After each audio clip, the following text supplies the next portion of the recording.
ప్రార్థన మరియు ఉపవాసం ఎలా చేయాలి?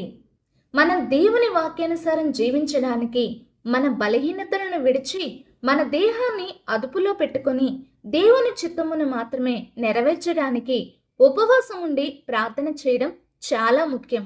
మనం చేసే ఉపవాసం మనుషులు మనల్ని మెచ్చుకోవాలి, మన గురించి గొప్పలు చెప్పుకోవాలని చేయకూడదు. దాని వలన ఎటువంటి ఫలితం ఉండదు.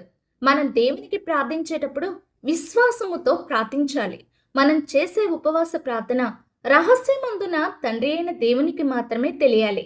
అప్పుడు మాత్రమే మనం దేవుని యొద్ద నుండి అద్భుత కార్యాలను పొందుకోగలం. దేవుని వాక్యాన్ని చూద్దాం. మీరు ప్రార్థన చేసేటప్పుడు కపట భక్తుల్లాగా ఉండవద్దు.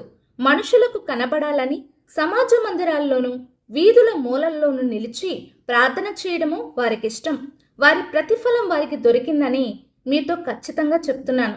నీవు ప్రార్థన చేసేటప్పుడు నీ గదిలోనికి వెళ్ళి తలుపు వేసుకొని కనిపించకుండా రహస్యంగా ఉన్న నీ తండ్రికి ప్రార్థన చేయి. అప్పుడు రహస్యంలో చూచి నీ తండ్రి నీకు ప్రతిఫలం ఇస్తాడు. మీరు ఉపవాసం చేసేటప్పుడు కపట భక్తుల వలె దుఃఖముఖం పెట్టుకొనకండి. తాము ఉపవాసం చేస్తున్నట్లు మనుషులకు కనపడవలనని వారు వికారంగా ముఖం పెట్టుకుంటారు. వారి ప్రతిఫలం వారికి దొరికిందని ఖచ్చితంగా మీతో చెప్పుచున్నాను.